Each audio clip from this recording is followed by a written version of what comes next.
말씀 찾아보겠습니다. 빌립보서 3장 7절부터 12절까지 말씀입니다. 빌립보서 3장 7절부터 12절까지. 혹시 아직도 더우신 분 계실까요? 더우신 분. 더우신 분 좀 일단 끌까요? 추우신 분이 좀 더 많은 것 같아서.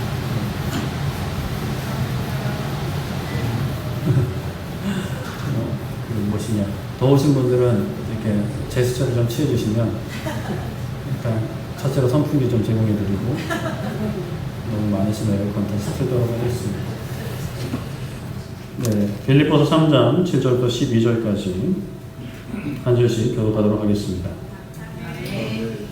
그러나 무엇이든지 내게 유익하던 것을 내가 그리스도를 위하여 다 해로 여길 뿐더러 또한 모든 것을 해로 여기는 예수 그리스도의 충만한 지식이 가장 우선하기 때문이라. 내가 그를 위하여 모든 것을 세우고 백성으로 여기는 그리스도를 얻고 그 안에서 발견되려 함이니 내가 가진 의는 율법에서 난 것이 아니오 오직 그리스도를 믿음으로 말미암는 것이니 곧 믿음으로 하나님께로부터 난 의라. 내가 그리스도와 또 너의 믿음과 그 고난에 참여함을 알고자 하여 그의 죽으심을 본받아 어떻게 해서든지 죽은 자 가운데서 부활에 이르려 하노니 내가 이루었다 한 거 아니요 온전히 이루었다 한 거 아니라 오직 내가 그리스도 예수께 잡힌 바 된 이것을 잡으려고 달려가노라. 아멘. 네, 오늘은 알아가는 기쁨이라는 제목으로 말씀을 나누고자 합니다. 잠깐 저랑 눈 좀 마주치고 말씀 나누셨으면 좋겠습니다. 네, 감사합니다. 많이 힘드시죠? 피곤하시죠? 약간 어깨 좀 푸시고 목 좀 푸시고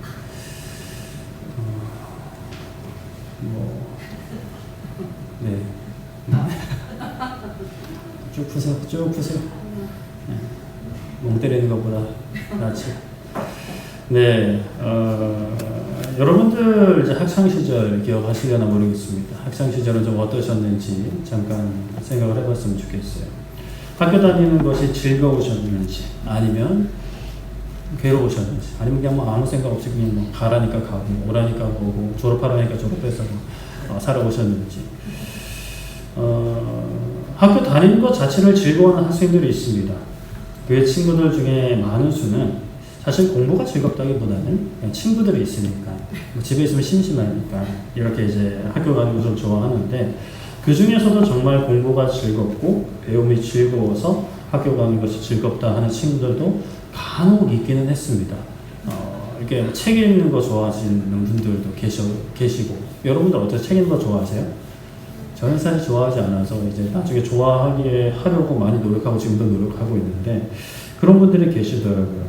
그런데 이제 많은 학생들은 학교 다니는 것을 그렇게 좋아하지 않는 그런 친구들도 많았던 것 같습니다. 제가 이제 학창시절 때 유행하던 SNS가 싸이월드였는데, 싸이월드 때 그런 글들이 있었어요. 이런 글이 있었는데, 학교라는 감옥에 갇혀 교복이라는 죄수복을 입고 졸업이라는 석방을 기다린다. 뭐 소름 끼치도록 오글거리는 이런 글들이 그때 유행을 했었습니다. 그때 옛날에.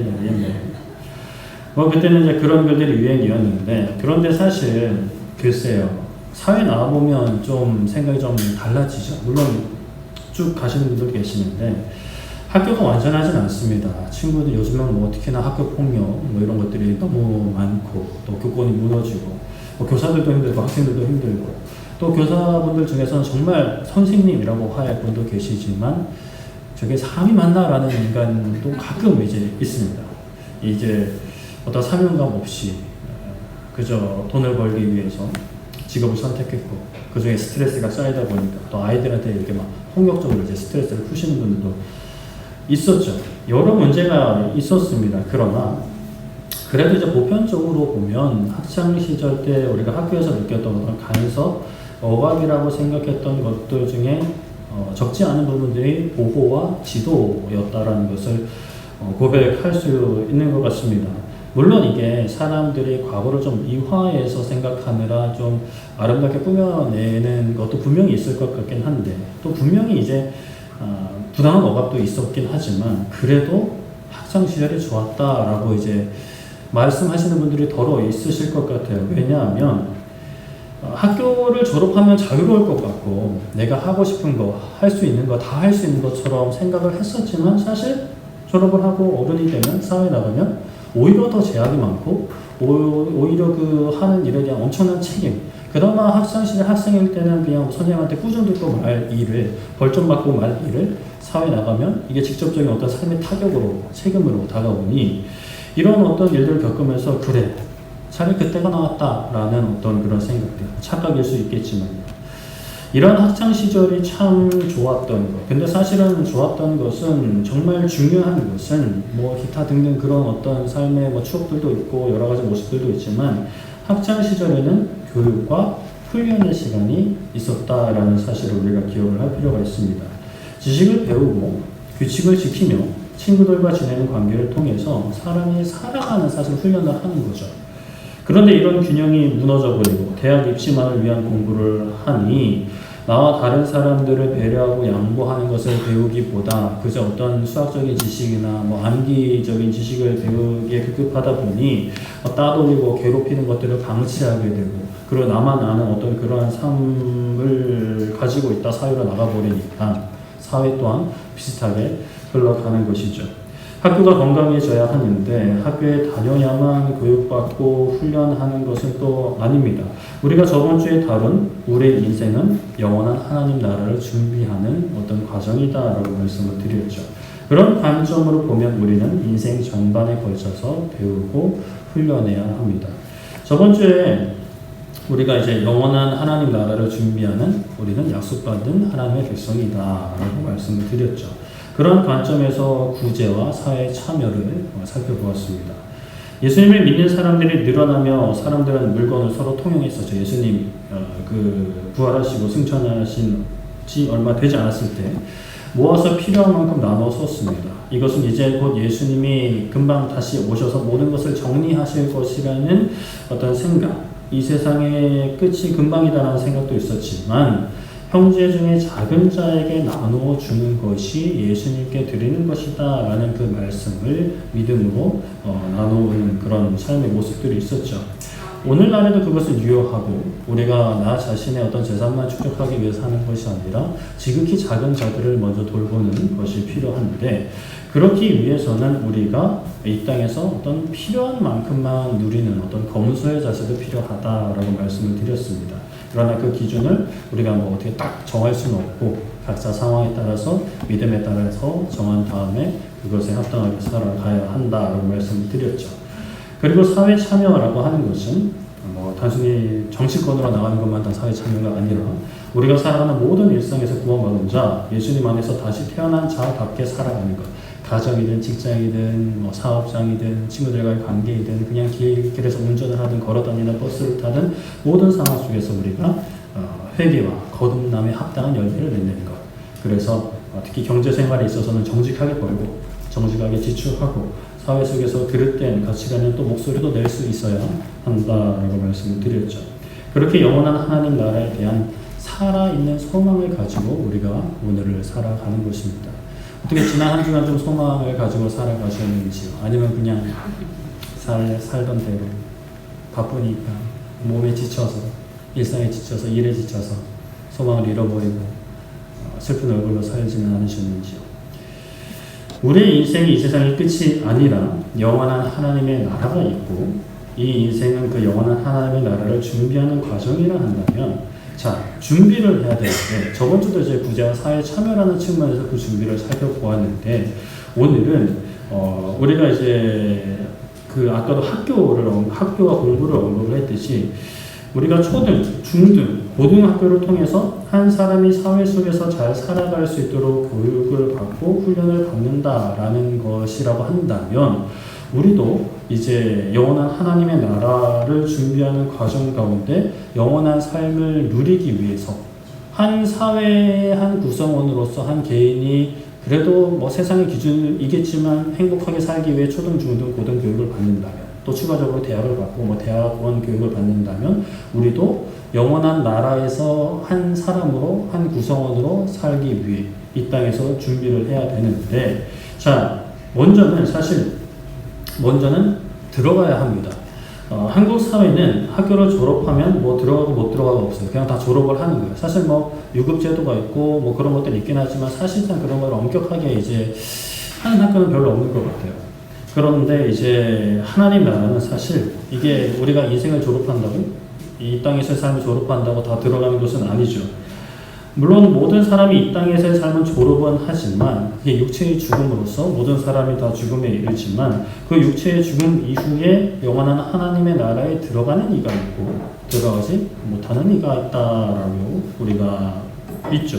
마태복음 25장 31절 32절 제가 읽어드리면 인자가 자기 영광으로 모든 천사와 함께 올 때에 자기 영광의 보좌에 앉으리니 모든 민족을 그 앞에 모으고 각각 구분하기를 목자가 양과 염소를 구분하는 것 같이 하여라고 말씀을 합니다.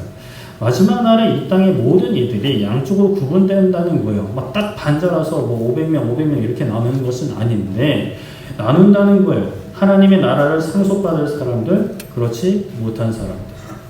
이것을 어떻게 아느냐?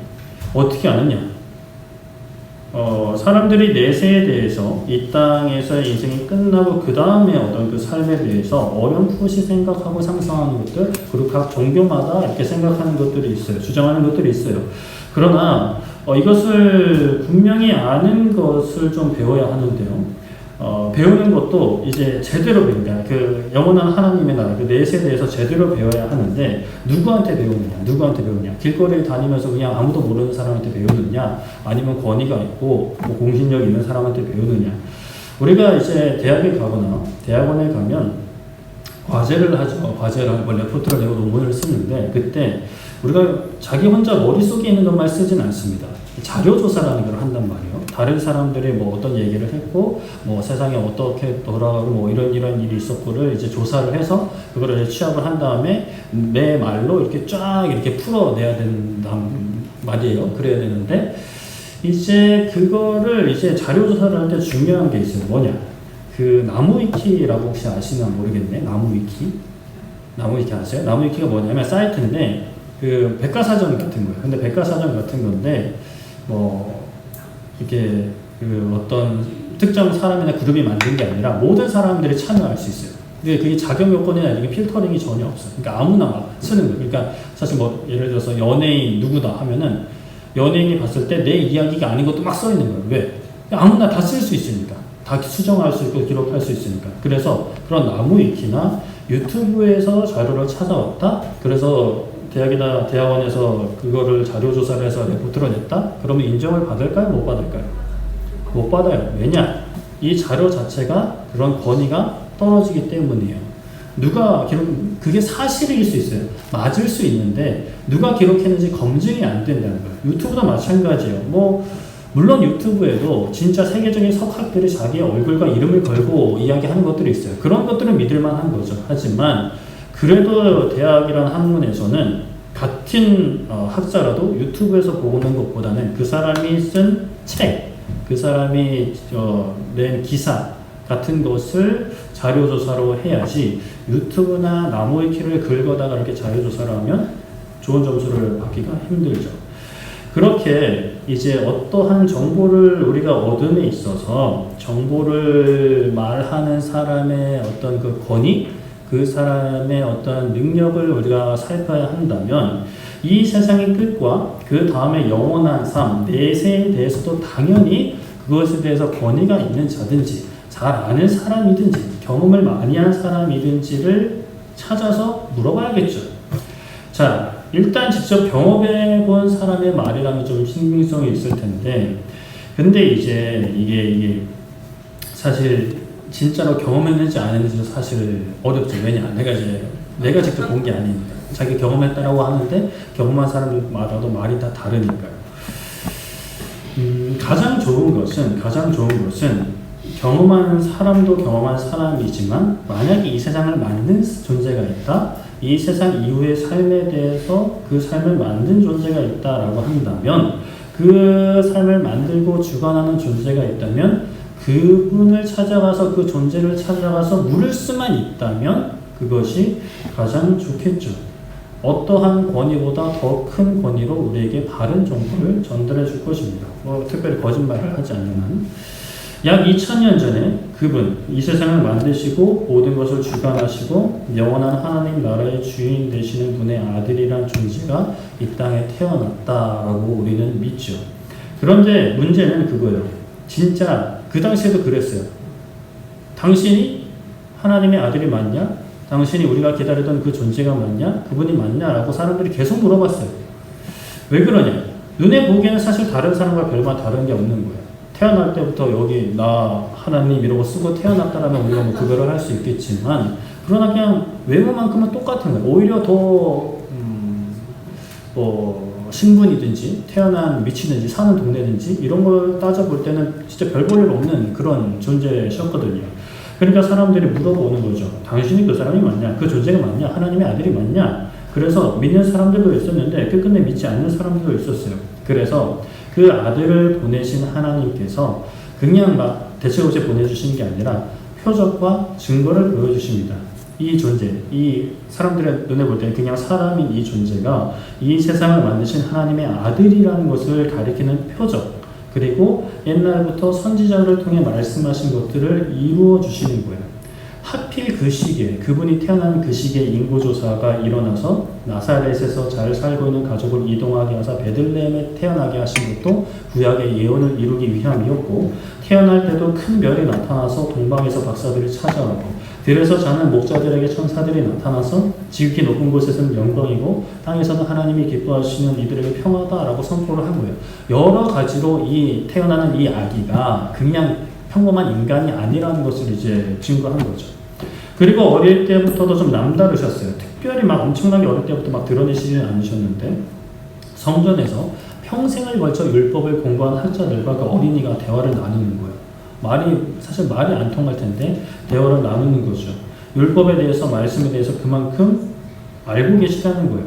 그렇게 30살이 되어서 본격적으로 활동을 시작하시는데, 그 활동을 시작하시면서 제일 먼저 한 일이 뭐였죠? 바로 세례를 받으셨어요.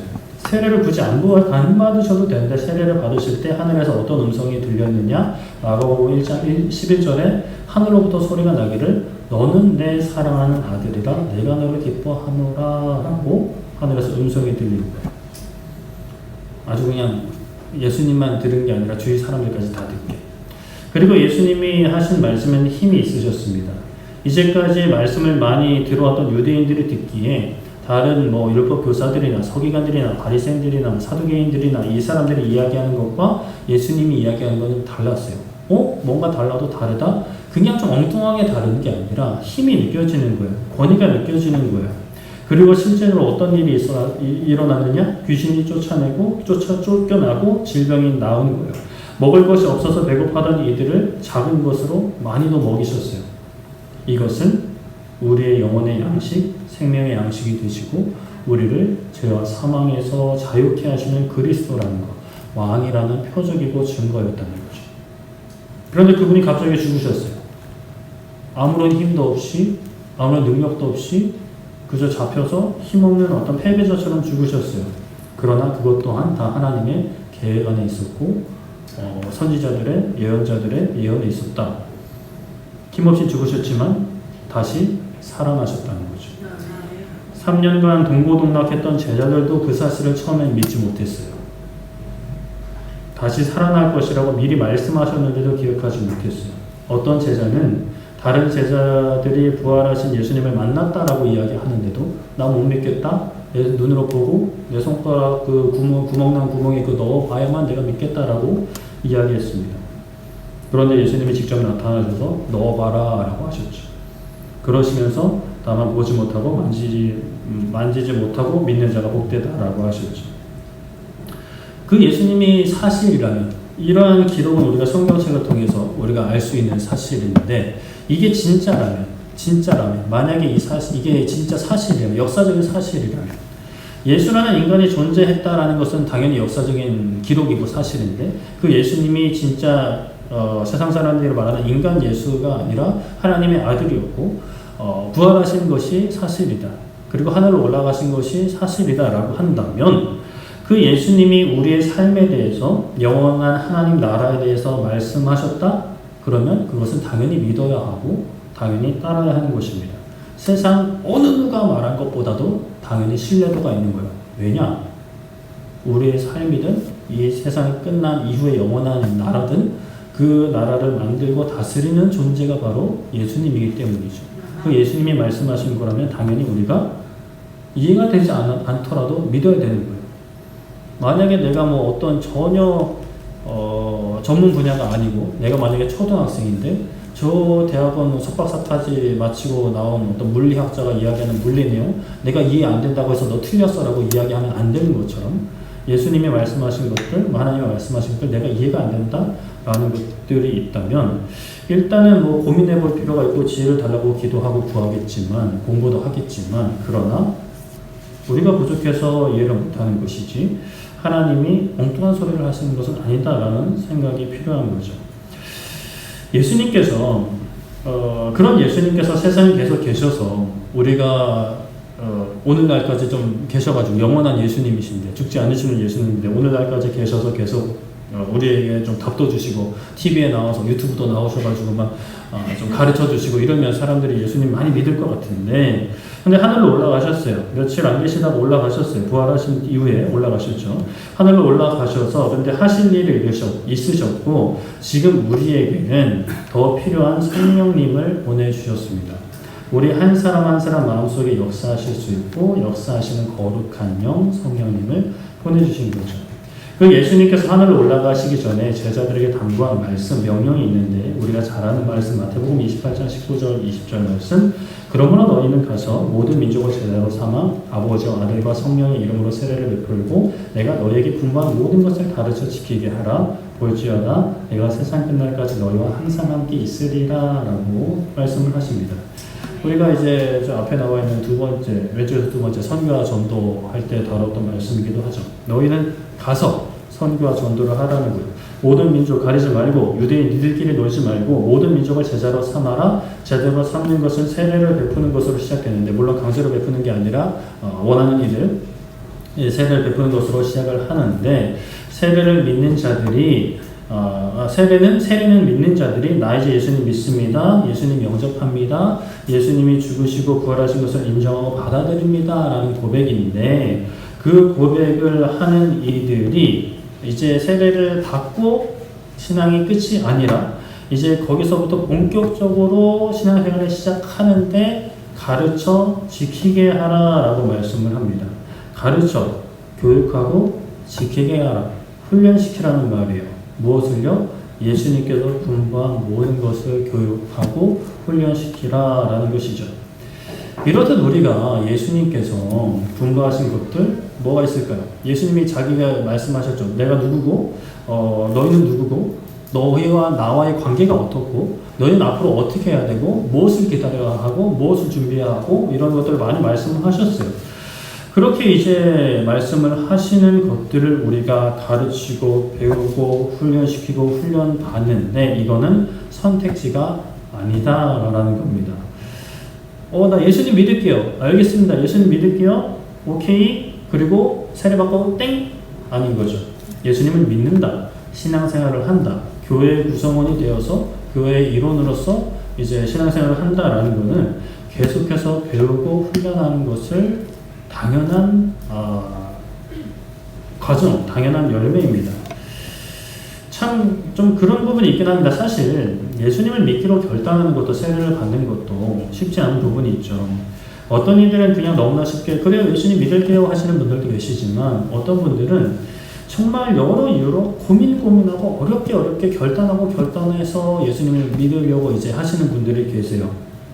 그래서 이제 오히려 그런 분들이 그렇지 않겠지만 믿기로 결단하고 세례를 받았어요. 근데 신앙생활이 이제 거기서 끝난 것처럼 이제 나 세례를 받았으니까 다 됐어 라고 이제 생각하시는 경우도 있는데 아니죠. 이제 시작입니다. 예수님을 믿고 세례를 받는 것이 신앙생활의 시작인데 예수님을 믿으면 우리가 거듭난다 라고 표현을 하죠. 다시 태어나는 건데 영적인 신분이 바뀌는 거예요. 저번 주 설교 제목처럼 신분 상승이 일어나는 건데 그런데 사실 우리의 마음과 삶의 습관들은 이전의 것들로 가득하죠. 다시 태어나지만 다시 태어나기 전에 습관들, 마음들이 남아있어요. 마치 그런 것과 같아요. 빈민가에 사는 한 사람이 자신이 왕의 아들, 왕자인 것을 나중에 알게 되는 거예요. 어쩌다 보니까 어릴 때 왕궁에서 이제 떨어져 나와가지고 잃어버렸는데 그 빈민가에서 자랐는데 어찌저찌 이제 왕의 아들이라는 것을 알게 되고 이제 왕궁으로 돌아가는 거죠.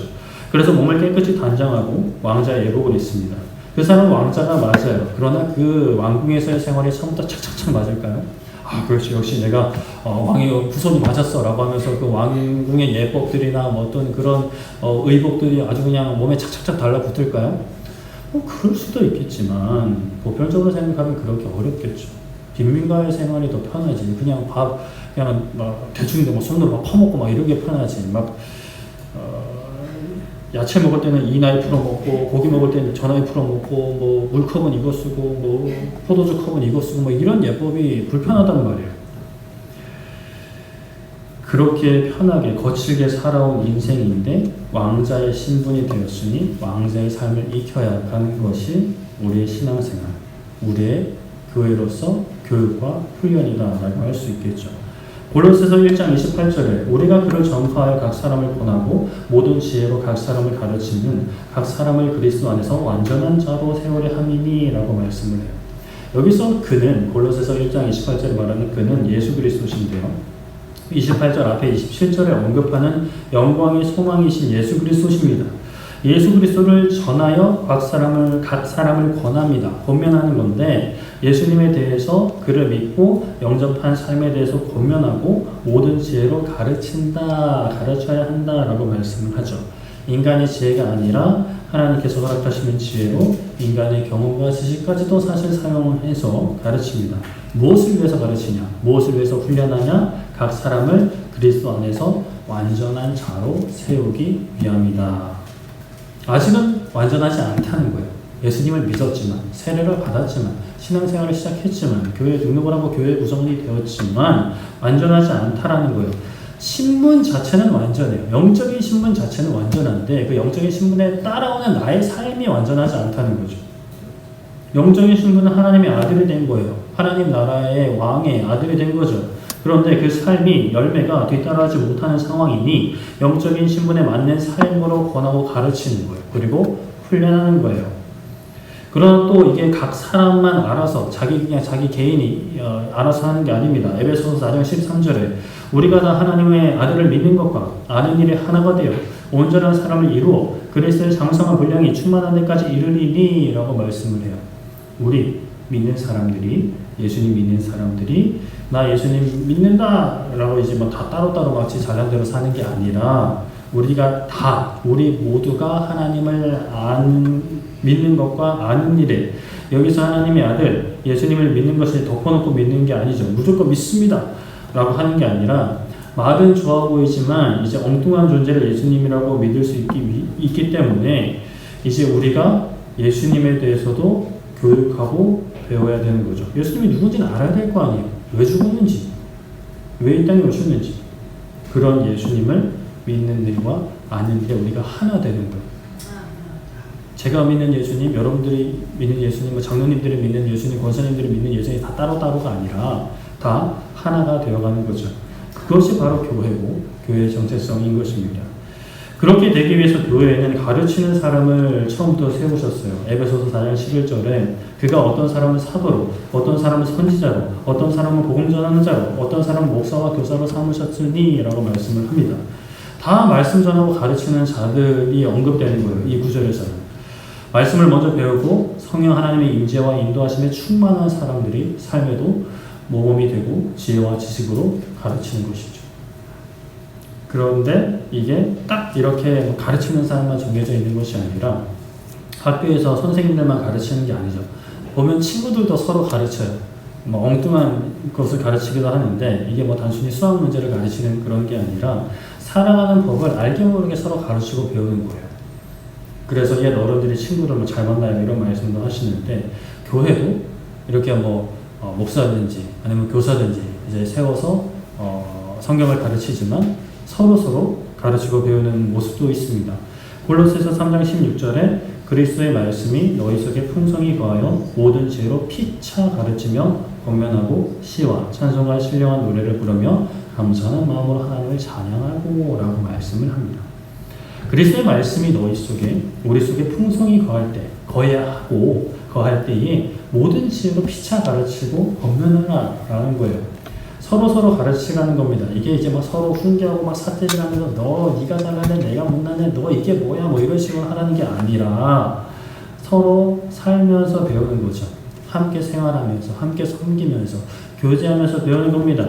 우리 모두 부족하지만 나도 부족하고 너도 부족하지 않냐. 근데 내가 좀 더 잘나지 이게 아니라 우리를 만들어 가신 하나님을 바라보고 누군가 뭐 이것을 잘한다 그러면 그것으로 돕고 또 그 가운데 사랑하는 법 또 함께 사랑하는 법을 배우고 살아가는 법을 가르쳐주고 도움을 주는 법 도움을 받는 법을 배우면서 나 혼자 신앙생활을 하는 것이 아니라 하나님 안에서 우리가 함께 자라나가는 것을 배우고 가르치는 것이죠. 이게 또 성도의 교제의 바른 모습입니다. 어떠세요? 여러분들이 우리 대학교를 이렇게 신앙생활을 하고 계시는데 어떠세요? 우리 교회는 좀 예수님이 분부하신 것을 가르치고 배우고 있나요? 서로 영향을 끼치고 있나요? 아니면 뭐 엉뚱한 것만 이야기하고 있나요? 지금 우리가 이제 하나님께 이제 예배를 드리고 있는데 설교 시간을 통해서 부족한 중이지만 말씀을 전하고 있죠. 글쎄요, 저 스스로 생각을 할 때는 참 항상 부족함을 느끼고 어려운 순간도 있는데 그래도 하나님이 은혜를 주셔서 뭐 이렇게 전하고 있습니다. 근데 뭐 저 나름대로 애도 많이 쓰죠. 막 머리를 싸매고 끙끙거리기도 하고 안 되면 막 침대에서 막 뒹굴거리기도 하다가 뭐 하나님 저 못하겠어요. 뭐 지혜 주세요. 뭐 이러다 보면 또 이제 막 설교 막 부다다다 뭐 작성하고. 그런데 이제 제가 이렇게 전하는 것이 끝이 아니라 서로 가르치고 배워야 합니다. 서로의 삶을 통해 봉사와 헌신을 통해 가르치고 배워야 하는 것이죠. 교사로 섬겨야만 가르치는 것이 아닙니다. 물론 교사 너무나 귀하지만 교사만 그렇지 않습니다. 교회 안에 있는 모든 봉사와 섬김의 자리를 통해 우리가 가르치고 배우는 것이죠.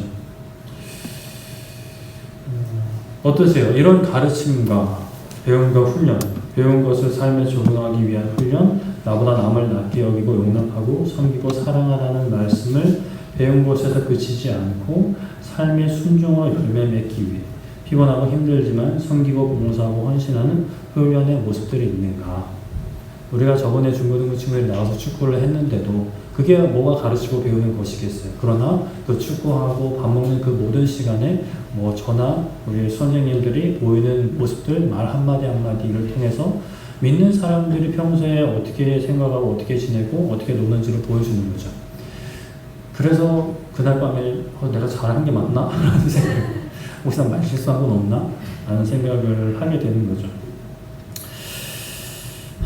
뭐 안 그래도 바쁜 인생 뭐 이렇게 피곤하게 삽니까? 라고 생각하실 분들이 있을지 모르겠어요. 그냥 예배 출석만 하는 것으로 감시덕지 해야 될 거 아닙니까? 라고 생각하실 수 있을지 모르겠습니다. 물론 바쁜 현대 사회 속에 그렇게 생각을 할 수도 있겠지만 우리가 가르치고 배우는 것이 얼마나 우리에게 귀한 것인지를 우리가 또 알아야겠죠. 빌립보서 3장 8절에 또한 모든 것을 해로 여기면 내 주 그리스도 예수님을 아는 지식이 가장 고상하기 때문이라. 내가 그를 위하여 모든 것을 잃어버리고 배설물로 여기면 그리스도를 얻고 라고 말씀을 합니다. 이 고백을 한 사도 바울은요, 어려서부터 참 많은 것을 배운 사람입니다. 많은 것을 갖춘 사람이었어요. 당시 학식이 뛰어난 사람이었습니다. 중고등학교, 대학교 다 명문으로 나온 사람이에요. 그런데 그가 고백하기를 나의 모든 것을 해로 여긴다. 해로운 것을 여긴다. 바퀴벌레처럼 여기는 거야. 바퀴벌레. 왜 그럴까? 다른 모든 것과 비교할 수 없는 가장 좋은 것을 알았기 때문이에요. 내 주 그리스도 예수님을 아는 지식. 그것이 내가 이때까지 쌓아왔던 많은 지식과 비교할 때 너무나 고상하기 때문입니다. 과거에 그런 영상을 봤습니다. 제가 한번 말씀드린 것 같은데 한 흑인 소년이 아이스크림을 먹고 막 눈물을 흘리며 흐느끼는 그런 영상을 본 적이 있어요. 좀 너무 흐느껴서 좀 우스꽝스럽기도 한데 진심인 것 같았어요. 너무 달콤하다, 너무 맛있다. 이런 음식을 내가 이제서야 먹어보더니라고 하면서 막 흐느껴 오는 거예요. 막 꼬고 하면서. 그러면 그의 인생은 아이스크림을 먹기 전과 먹고 후는 다른 인생이 되는 거예요. 최소한 음식에 있어서, 먹는 것에 있어서 가치관이 달라져 버리겠죠. 아무리 맛있는 것을 먹어도 아이스크림 생각나는 거예요. 아이스크림을 먹고 싶은 거예요. 아이스크림을 찾고 싶은 거예요. 사도 바울은 예수님을 만나고 이전에 많은 것을 먹었어요. 많은 것을 배웠고 많은 것을 갖췄어요. 태어나면서부터 갖춘 것도 있고 나중에 자기가 노력하면서 갖춘 것도 있어요. 그런데 예수님을 믿고 나니까, 예수님을 알고 나니까 날아가면서 고백하는 것은 다른 거 다 해로 여긴다는 거예요. 으아! 바퀴벌레처럼 여긴다는 거예요. 전혀 맛을 못 느끼는 거예요. 왜? 예수님을 통해서 맛본 게 너무 고상하고 너무 달콤하고 너무 유익하고 너무 귀하니까. 우리가 예수님을 알고 예수님을 만나는 것, 우리의 영혼이 진짜 자유를 얻고 영원한 하나님 나라를 향한 소망 안에서 참된 평화를 누리는 것. 세상은 있어야만 행복하고 건강해야만 행복하고 다른 사람들보다 뭐라도 잘나야, 다른 사람들이 SNS에서 자랑하는 거 나도 조금이라도 해봐야 행복하다고 이야기하지만, 우리는 예수님 한 분만으로 세상 다 가진 사람이 되어서 예수님을 맛보기 전에 인생은 헛된 것이고 나는 다시 태어났다, 내 인생은 이제 시작이다라고 고백할 수 있는 그 예수님을 믿고 믿음 안에서 살아가는 거죠. 여러분 어떠세요? 지금 앉아있는 시간이 즐거우세요? 아니면 안 즐거우세요? 즐거우신 분이 별로 없는 것 같은 표정이시긴 한데, 즐거우셨으면 좋겠는데 억지로 안 하시는 거예요. 성경 페이사는 어떠세요? 말씀 읽는 거 어떠세요? 세상이 다른 감사합니다. 세상 다른 게 더 즐겁다. TV 보는 게 더 즐겁다. 나가서 뭐 술 마시는 게 더 즐겁다. 또 뭐가 있을까? 쇼핑하는 게 더 즐겁다. 게임하는 게 더 즐겁다. 라고 한다면 사실 그래요. 예수님 아직 제대로 못 만났다라고 볼 수 있습니다. 아니면 예수님을 만났는데 너무 그 만난 게 너무 과거라서 그거를 좀 잊어버린 거죠. 그 맛을, 그 즐거움을, 그 기쁨을. 사도 바울은 이전에 알던 것은 모든 것을 잃어버려도 그 이전에 알던 것 배설물로 여긴다라고까지 말했습니다. 직설적으로 얘기하면 똥처럼 여기는 거예요. 똥. 여러분 똥 좋아하세요? 어떻게든 빨리 경기에서 내려버려야 될 물건이잖아요. 이전에 좋던 것을 다시 맛보니까 똥맛처럼 느껴지는 거예요. 담배를 진짜 맛있게 피다가 진짜 제대로 끊은 사람들이 담배 다시 맛보면 어떻게 느껴진다라고 하는 거 들어보셨어요? 물론 다시 달콤하게 느끼시는 분들도 계시겠지만 어떤 분들은 그게 역해가지고 못 피겠다라는 말씀하시는 분들이 계시더라고요. 이제는 몸이 담배에서 멀어진 거예요. 담배를 떠난 삶이 얼마나 귀한 건지 정신도 알고 몸도 아는 거죠. 아이스크림의 달콤함, 사탕의 달콤함, 초콜릿의 달콤함은 이를 썩게 하고 살을 찌우기도 하지만 예수님의 달콤함은 우리의 영혼을 살립니다. 세상 가운데 삶의 이유를 잃고 목적을 잃고 방황하던 그 영혼에게 우리 인생이 무엇 때문에 살고 무엇 때문에 행복하고 무엇 때문에 평안한지를, 무엇 때문에 소망을 가지고 살 수 있는지를 알게 되는 거죠. 그러니까 예수님을 만나기 전의 삶으로는 돌아갈 수가 없는 거예요.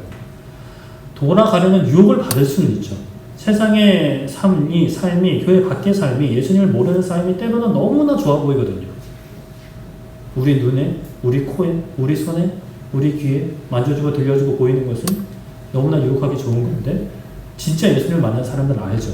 이게 아무리 좋아 보여도, 아무리 달콤해 보여도, 아무리 내 입에 넣고 싶어도 이거 먹으면 내 이빨 썩고 내 몸에 안 좋고 배탈 날 것을 알면 안 먹게 되는 거죠. 배설물처럼 여기는 거예요. 교회는 그런 겁니다. 그런 곳이에요. 이런 엄청난 것을 가르치고 훈련하는 곳입니다. 사실 잘 안 될 때도 있죠. 삐걱삐걱 걸릴 때도 있고 여기 서 있는 제가 부족해서 그런 것도 있고, 그러나 마음만큼은 정말 우리 모두가 주님 앞에 가는 그날까지 하나님의 귀한 백성인 여러분들을 또 저는 잘 가르치고 또 우리가 서로 잘 가르치고 서로 배우고 서로 훈련하는 그런 교회 되기를 소망합니다. 그래서 진짜 이 맛을, 예수님을 아는 맛을, 예수님을 믿는 맛을 잃어버리지 않고 그 예수님 안에서 참된 평안과 참된 기쁨과 행복, 세상이 줄 수 없는, 서울대가 줄 수 없는, 저 대기업이 줄 수 없는 또 뭐가 있을까? 좋은 차가 세계적인 명품이 줄 수 없는, 고가의 시계가 줄 수 없는 참된 기쁨, 예수님 때문에 가득한 우리 모두 되길 소망합니다. 말씀을 정리하겠습니다. 여러분들은 최근 들어 무엇을 마음 다해 배워보신 적이 있으실까요? 학교에서는 사실 그렇잖아요. 좀 억지로 공부했던 부분이 상당히 많은 것 같은데 어른이 되어서 똑같은 것도 내가 원해서 배우게 되면 또 다르더라고요. 특히 저는 개인적으로 역사가 그런데 중고등학교 시절을 생각하면 그 연도 외우는 게 너무 싫었어요. 머리가 나빠서 그런지 모르겠는데 그 숫자 외우는 게 너무 헛된 것처럼 느껴졌어요. 그런데 나중에 이제 역사의 어떤 흐름이나 어떤 그런 관계 속에서 연도도 듣게 되니까 사실 지금도 잘 외워지진 않지만 그래도 좀 흥미롭게 배울 수 있는 것 같아요. 요즘 우리나라에 요즘이 아니지, 골프 바람이 확 불었다가 요즘 또 꺼지고 있는데, 그 골프 붐이 불 때 많은 사람들이 골프를 치기 위해서 배우고, 스크린 골프장이든 실내 골프장이든 열심히 연습을 했다. 그래서 붐이 일어났다라고 이야기들을 하죠. 골프가 좋아서, 골프가 재밌어서 사람들은 시간과 건강과 돈을 투자하는 거예요. 그렇게 배우고 훈련합니다. 골프가 좋은 점도 있죠. 운동하고 특히 필드 나가면 많이 걸어야 되니까 그건 건강에 좋다라고 하는데 실제적으로 이게 한쪽으로 도는 운동이라 몸에 무리가 간다라고 하더라고요. 그런 골프를 위해서도 사람들이 시간과 정성을 다해 배우고 훈련하는데 사람을 살리는 것, 나를 살리고 이웃을 살리고 우리 가족을 살리는 것이 있다면, 그리고 몇 시간, 몇 년, 몇십 년 행복한 정도가 아니라 영원한 행복을 얻는 것이라면, 또 못 얻고 그냥 가만히 있는 게 아니라 못 얻고 죽는 거라면 우리가 인생을 걸만 하겠죠. 예수님을 가르치고 배우고 예수님의 제자로 사는 삶을 훈련시키고 훈련받는 것, 이것은 또 우리의 선택지가 아닙니다. 우리의 사명이고 또 내가 살기 위해서 해야 하는 것이고 우리 이웃들을 살리는 것이고 내 가족들을 살리는 것이죠. 우리가 아파서 병원에 갔어요. 무릎이 아프든 어깨가 아프든 병원에 갔어요. 근데 이 동작만 하면 살 수 있대요. 괜찮아질 수 있대요. 그럼 안 하시겠냐고요.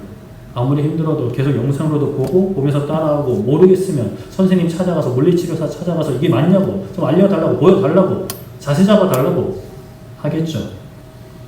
우리의 영혼의 생명이 달려있는 문제라면 우리가 더 간절한 마음으로 붙잡아야 할 것 같습니다. 저와 함께, 우리 교회와 함께 하나 되어서 그것을 붙잡고 함께 자라갈 수 있는, 함께 참된 평안과 기쁨과 감사와 행복의 길을 걸어갈 수 있는 우리 모두 되기를 소망합니다. 우리 함께 찬양하고 기도했으면 좋겠는데요.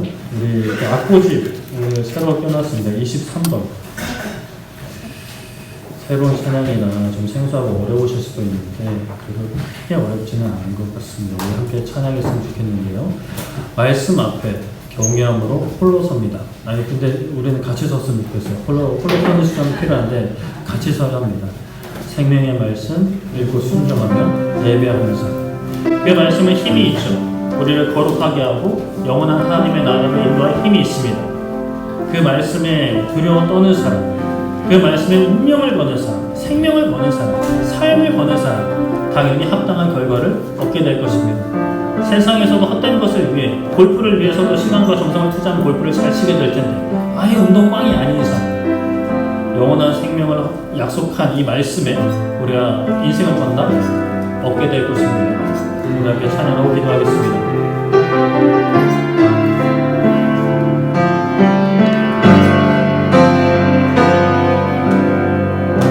말씀 앞에서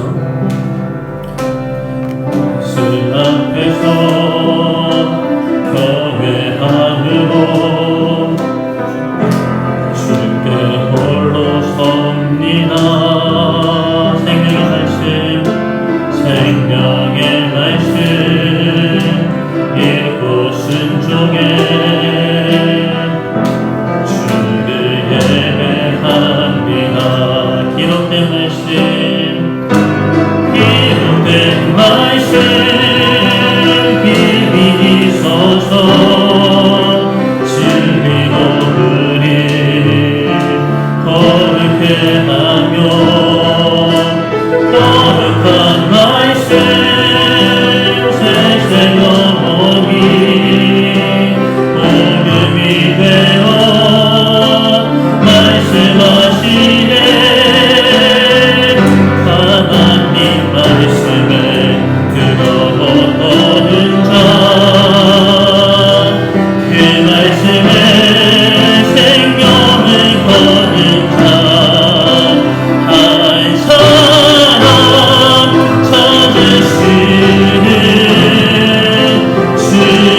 순종하며 주 따라가는 자 영원한 하나님 나라 비로갈 주의 노래여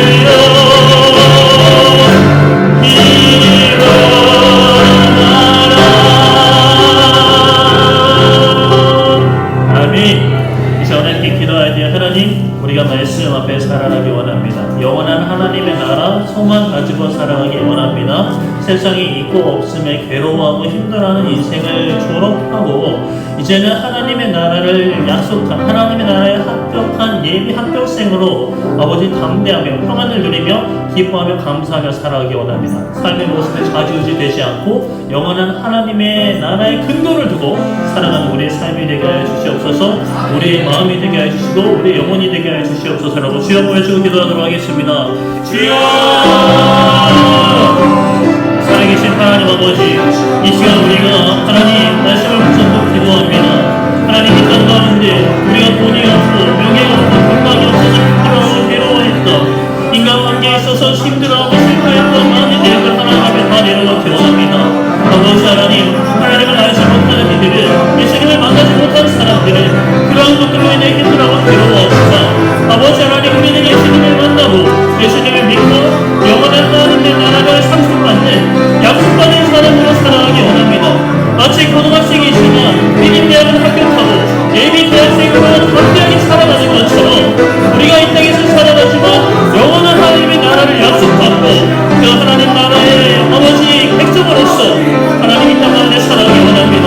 돈이 있는지 없는지, 건강하는지 못하는지, 우리에게 명예가 있는지 없는지, 인간관계가 잘 풀리든지 풀리지 않든지, 나의 마음과 나의 육신이 아프고 힘들든지 아버지 하나님 어떠한 상황에서 감사할 수 있는 삶, 어떠한 상황에서 기뻐하고 행복할 수 있는 삶, 세상에 이구한 꿈으로 흔들리지 않고 지금도 계시고 앞으로도 계신 영원한 하나님과 하나님의 나라의 소망을 두고 살아가는 삶이 되게 하여 주시옵소서. 세상의 소망을 두고 살아가기에 그 세상 것이 사라지면 우리의 소망도 사라져버리지만 영원한 하나님의 나라의 소망을 두고 그 어디 계신 우리의 왕이신 예수님께 우리의 소망을 둘 때에 우리의 소망은 이 땅 가운데 우리가 살아가지만 우리의 소망은 사라지지 않고 참된 기쁨과 감사함과 평안을 누리며 살아가게 될 줄 믿습니다. 이 자리에 모인 하나님의 귀한 백성들, 하나님의 귀한 모습들 그 평안 가운데 살게 하여 주시옵소서. 그 기쁨과 감사함으로 살게 하여 주시옵소서. 우리의 마음과 생각을 지켜주시고 우리의 모든 발걸음과 함께 하여 주시옵소서. 아버지 이름을 불러주시기 바랍니다.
우리의 기도를 기뻐 받아주시고 우리의 삶이 말씀에 붙잡힌 삶이 되게 하여 주시옵소서.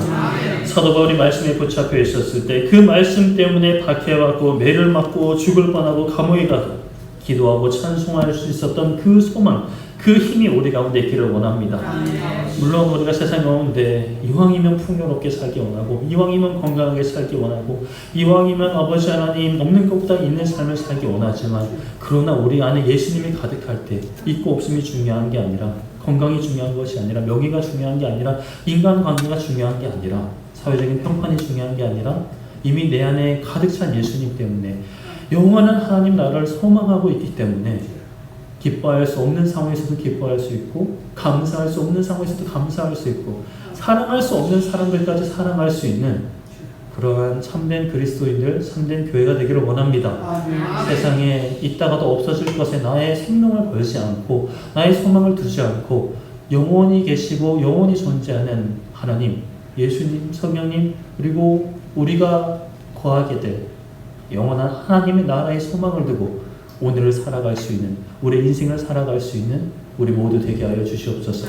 그러한 발걸음 가운데 우리를 교회로 불러주셨사오니 하나님, 우리는 부족하지만, 연약하지만, 때로는 실수하고 넘어지고, 우리 마음은 좌충우돌하지만 그럼에도 불구하고 말씀을 붙잡고 서로 가르치고 권면하며 함께 지어져가는 우리 모두 되게 하여 주시옵소서. 감사드리며 예수님의 이름으로 기도드립니다. 아멘.